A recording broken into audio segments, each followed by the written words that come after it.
दोस्तों नमस्कार, मैं एमएम बलडोदिया अभिव्यक्ति के माध्यम से आपसे मुखातिब हो रहा हूं। पूरा एग्जाम क्या दोबारा होगा, रीनीट की कितनी पॉसिबिलिटीज हैं, सीजीआई चंद्रचूड़ ने आज क्या कहा है और इस देश में एग्जाम के फॉर्मूले और पैटर्न को लेकर क्या बात की है, सटीक तथ्यों के साथ बहुत कम समय में 4 से 5 बातें मैं आपके साथ समराइज कर रहा हूं। इस वीडियो को 3 पोर्शन में हम डिवाइड करते हैं। सबसे पहला जो आज का कंक्लूजन है वो ये है, सीजीआई ने खुद कहा नीट पेपर लीक हुआ है और सॉलिसिटर जनरल ने यह माना।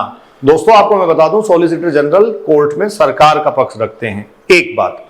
दूसरी काम की बात, सीजीआई ने यह भी कहा पेपर लीक हुआ है लेकिन नीट का एग्जाम दोबारा तक करवाया जाना या पूरा एग्जाम दोबारा करवाया जाना एक तरीके से लास्ट स्टेज का ऑप्शन हमारे पास है, क्योंकि ये सीधे सीधे 23 लाख बच्चों से जुड़ा हुआ मामला है। साधारण मध्यम वर्गीय परिवारों के अभिभावक जो हैं वो अपने बच्चों के साथ उम्मीदें देखते हैं, सपने देखते हैं, तो यह डिसीजन लेने से पहले काफी सारी चीजों पर गौर करना होगा। तो एक सेगमेंट तो यही खत्म हुआ।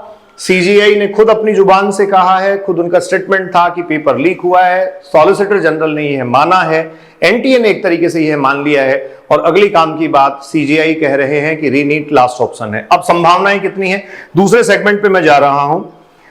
सॉलिसिटर जनरल सरकार की तरफ से पेश हुए, पिटिशनर्स जो हैं उनके अपने वकील थे। पेपर लीक, सबसे पहले सीजीआई ये जानना चाह रहे हैं हाउ मैनी प्लेसेज, कितनी जगह है ऐसे जहां पेपर लीक हुआ है, नेचर ऑफ पेपर लीक क्या है, मोड ऑफ पेपर लीक क्या है, कैसे पेपर लीक हुआ। और उन्होंने साफ सुथरी टिप्पणी की कि क्या आज की दुनिया में, आज के समय में जो मोड ऑफ कम्युनिकेशन है, व्हाट्सएप, इंस्टा, टेलीग्राम, इन सब से क्या पेपर लीक हुआ। इसके अलावा टाइम गैप कितना रहा, पेपर लीक होने और एग्जाम होने के बीच में कितना गैप रहा, यह भी देखे जाने की बात है। तो वो पूरी तरीके से पेपर लीक के नेचर को समझने में इंटरेस्टेड है। ठीक है।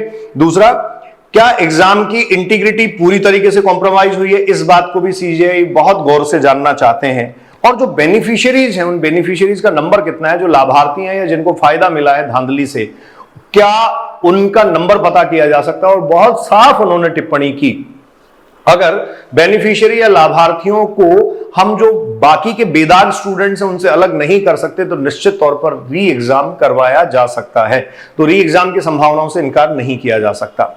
तीसरे पोर्शन पे आता हूं, 11 जुलाई को क्या होना है। जितने सारे पिटिशनर्स हैं उन सबको कहा गया है कि एक कंसोलिडेटेड कंटेंट, मतलब आप रीनीट क्यों चाहते हैं या कौन सी पिटिशंस जो लगी हुई हैं उनमें आप क्या मांग रखते हैं, क्या चाहते हैं, उनको 10 पन्नों की एक रिपोर्ट में कंसोलिडेटेड स्टेटमेंट में आप लाके कोर्ट को सौंपें। कोर्ट वो कंसिडर करेगा। और एनटीए से और एक तरीके से गवर्नमेंट ऑफ इंडिया से ये कहा गया है पेपर प्रिंटिंग से लेकर एग्जाम हॉल तक पेपर कैसे पहुंचता है, पूरा प्रोसीजर जानना है। पेपर एक ही आदमी बनाता है, एक ही पेपर फाइनल होता है, एक से ज्यादा पेपर होते हैं, पेपर कौन बनाता है, इसके बाद पेपर प्रिंटिंग प्रेस को कैसे जाता है, वहां छपने के बाद पेपर जो है वो एनटीए को वापस कैसे आता है, सेंटर्स तक जाता है तो बैंक को कब दिया जाता है, कब वहां से सेंटर को जाता है, इस तरीके की सारी चीजें। और सबसे बड़ा सवाल उन्होंने किया, एब्रोड या विदेशों में जो सेंटर थे वहां पेपर कैसे भेजा गया।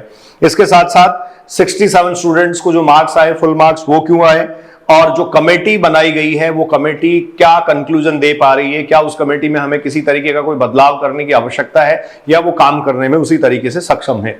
एनटीए को एक बात और कही, आप अपने डेटा को एनालाइज करिए, उसमें एब्नॉर्मलिटी जो रेड फ्लैग्स जो हैं वो आपको जरूर दिखेंगे। और साथ में सीबीआई को भी जो है वो इसमें एक तरीके से अगली तारीख पर पेश होने के लिए कहा गया है। तो पिटिशनर्स 10 को अपनी रिपोर्ट सबमिट करेंगे और 11 को एक तरीके से इसमें फाइनल सुनवाई आ जाएगी। 2 घंटे से ज्यादा सुनवाई चली। अंतिम दो बातें कंक्लूजन के रूप में, निष्कर्ष के रूप में सुनते जाइए। रीनीट होना अभी भी संभव है, लेकिन सीजीआई चाहते हैं nature of the paper leak, mode of the paper leak and exactly steps taken by the government क्या हैं। मैं एमएम बलडोदिया आपसे जुड़ रहा था। सभी फैक्ट्स के लिए आपके अपने चैनल से जुड़े रहे। Enjoy your life, be safe, thank you.